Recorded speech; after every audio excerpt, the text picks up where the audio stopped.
Magandang umaga mula sa DOST Pag-asa. Ito po ang ating update patungkol sa monitor natin na si Tropical Depression Neneng. Base po dito sa ating latest satellite image, patuloy pa rin yung impluensya ng habagat. Pero kung papansinin natin yung kapal ng mga kaulapan, mas bawas na po ito. Kaya naman, dito sa Metro Manila at karatig nitong mga probinsya ay bawas na rin yung tsansa ng mga malalakas na pag-ulan. Pero posible pa rin naman yung light to moderate rain sa ilang bahagi ng Central Luzon, ganun din dito sa western section ng Northern Luzon or ilang bahagi ng Ilocos Region at Cordillera Administrative Region.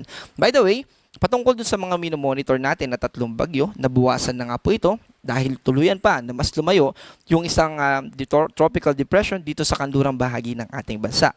Nakafocus na lamang po tayo dito kay Bagyong Neneng at sa isa pang tropical storm na nasa labas ng ating Philippine Area of Responsibility. Unahin po natin itong si Bagyong Neneng na sa kasalukuyan ay nasa layong 380 kilometers north ng Itbayat, Batanes. Patuloy pa po yung pagkilos nito na pa west-northwest sa bilis na 30 kilometers per hour. Ibig sabihin po nito ay unti-unti mas lalayo pa ito sa ating bansa, and actually sa mga susunod na oras ay posible na maging isang low pressure area na lamang ito and eventually ay malusaw. Pero ang isa pa po na gusto natin na i-highlight ay itong si Tropical Storm Saudel.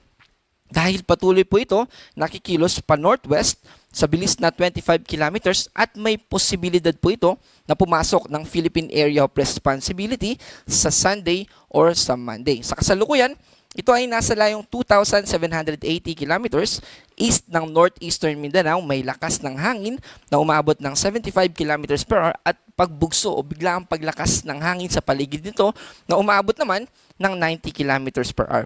Sa ating analysis ay posible pa na mas lumakas ito, kaya pumasok man ito o hindi sa loob ng Philippine Area of Responsibility ay meron itong potensyal na palakasin yung hanging habagat. Kaya naman by Sunday afternoon o di kaya naman ay sa Monday onwards, nakadepende po sa magiging pagkilos nitong si Tropical Storm Saudel, nakadepende doon kung gaano magiging malakas o yung impluensya niya sa hanging habagat, na kung saan ibig sabihin ay magiging maulap na naman by Sunday afternoon or Monday. May somewhat variation po ito, no?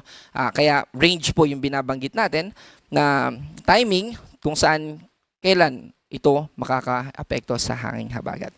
So sa track naman po itong si Tropical Depression Neneng ay tulad ng binanggit natin, sa ilang mga oras na lamang ay aakyat pa ito and eventually ay magiging low pressure area na lamang. Kaya hindi na rin po natin ito babanggitin, at yung ating weather update mamaya ang 5 PM ay hindi na nakafocus dito kay Tropical Depression Neneng. Wala po tayong nakataas na gale warning, pero kung maliit na sasakyang pandagat yung ating gagamitin para mangisda sa western coast ng Luzon at ganoon din sa northern coast ng Luzon, ay mag-ingat pa rin po tayo.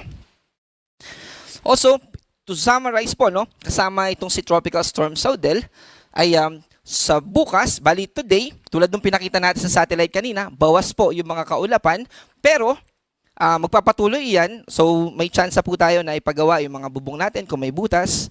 Bukas at sa Saturday, bawas din po yung mga kaulapan at mga pag-ulan, yung chance ng mga pag-ulan din.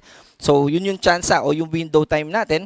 Pero by Sunday and Monday and onwards, dahil po sa paglapit nitong si Saudel, ay may potential na lalakas muli ang habagat. Kaya po, paghandaan po natin ito.